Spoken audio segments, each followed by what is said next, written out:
देखिए, आज जो मौजूदा स्थिति राज्यसभा में जो ये सरकार ने ये कहा कि ये आंदोलनजीवी हैं, तो मैं मोदी जी से ये पूछना चाहता हूँ, जब उत्तराखंड में त्रासदी इतनी बड़ी आती है तब आप बंगाल में बैठ के चुनावी रैली करते हैं। अरे आप ऐसे व्यक्ति को, जो ये देश एक आंदोलन, एक देश के प्रति युवाओं को लिए एक नया आयाम देती है मौजूदा स्थिति में। आप समझिए, इससे पहले बहुत सारे आंदोलन हुए, श्वेत क्रांति, हरित क्रांति, पीली क्रांति, गांधी जी की दांडी यात्रा, नमक यात्रा।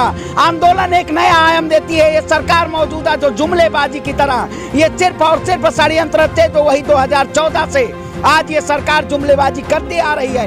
यही स्थिति ये क्रिएट करना चाहती है। अरे आप बताइए, जो व्यक्ति 75 दिन से बैठा हुआ है, पहले दिन से ही आप जुल्म करना, हमारे किसान हमारे ऊपर, हमारे भाइयों के ऊपर जुल्म करना शुरू किए। हम दिल्ली की तरफ बढ़ने लगे, आप हजारों साजिशें करना शुरुआत कर दिए। अरे ऐसे लोगों का क्या किया जाए जो सिर्फ और सिर्फ जुमलेबाजी की बात करते हैं। ये सरकार और कुछ नहीं। आप समझिए, अगर चीजें किसान अगर यहाँ पे है तो पहले देशद्रोही, खालिस्तानी, पाकिस्तानी ऐसे ऐसे नामों से इन्होंने पुकारा।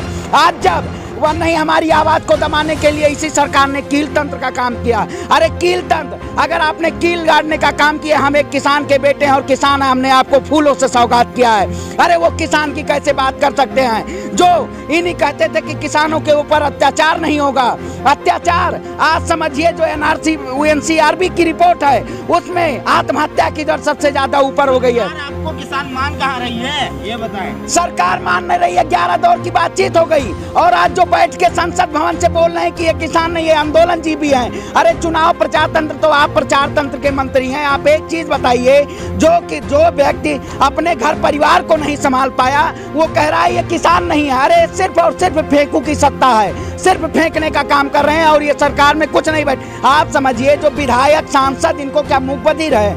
इनको किस लिए बनाया गया है? इनको बनाया गया है कि आप जनता के बीच में जाते और जनता की कोई भी चीजें आप सुनवाई करें, लेकिन इनके विधायक मंत्री आपको ग्राउंड लेवल पे नहीं लिखेंगे। आप समझिए, मोदी जी कहते हैं कि किसान हमारे दिल में है। अरे किसान आपके दिल में है तो गाजीपुर बॉर्डर पे आना चाहिए।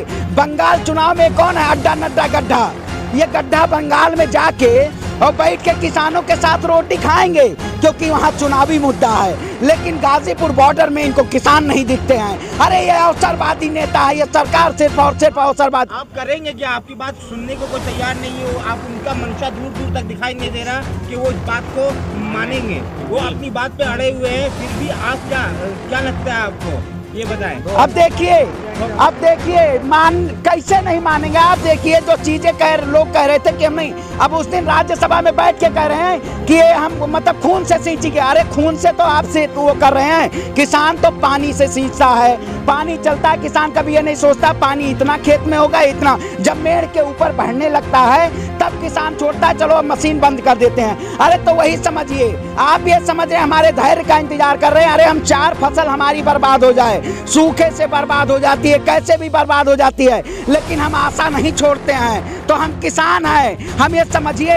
हम एकदम सीधे तौर पे है कि आपको तीनों कानून वापस लेने होंगे और एमएसपी पे गारंटेड कानून बनाना होगा।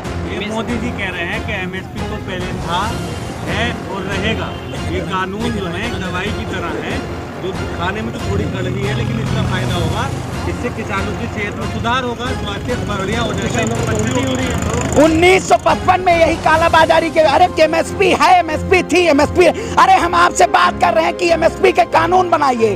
15 रुपए किलो अगर गेहूं बिकता है और हम 20 रुपए किलो नमक खरीदते हैं, उस पर लग जाता है। आप देखिए, सेब देख लीजिए, केला देख लीजिए। आप अमौसी एयरपोर्ट लखनऊ चलाई जाइए, वहाँ लिखा हुआ अडानी इंटरनेशनल एयरपोर्ट। अरे भाई, अमौसी से जो चौधरी चरण सिंह एयरपोर्ट था उसका अडानी इंटरनेशनल एयरपोर्ट कर दिया इन्होंने।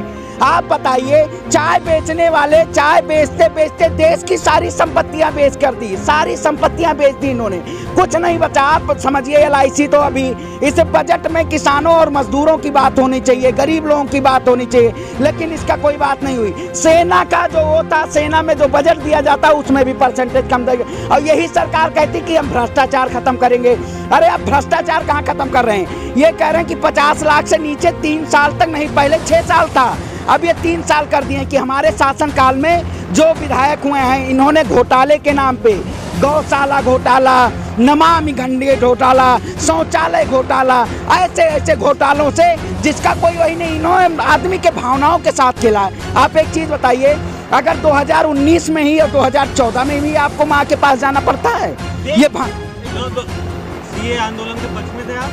हाँ, पक्ष में थे हम। आप फेवर में थे? हाँ सही है, अच्छा। हाँ, अच्छा नहीं, सीए एनआरसी है उसका तो हम विरोध किए थे भाई। ये काम, हाँ, नोटबंदी, अरे डिमोनेटाइजेशन की आप बात करते हैं, अरे पूरा विरोध एकदम। आपको कह रहे थे कि हाँ। 2014 के बाद एक बिरादरी पैदा हुई है जो केवल हमारी मुखालफत कर रही है, तो वो आपको कहना है कि उन लोगों को मैं कभी पसंद नहीं आ सकता। आप देखिए, अब बिरादरी की बात करते हैं, अगर छात्र पढ़ाई की बात करता है, रोजगार की बात करता है, तो उसे टुकड़े टुकड़े गैंग के नाम से संबोधन कर देते हैं। ये जो आईटी सेल है ना, अगर किसान आज अपने बिल के लिए विरोध कर रहा है इस सरकार के खिलाफ, तो ये कह रहे हैं खालिस्तानी है, पाकिस्तानी है, इस नाम से संबोधन कर दिया जाता है। अरे जब यही स्मृति ईरानी 2012 में जब सिलेंडर लेके बैठती थी तो वो क्या करती थी, आप बताइए।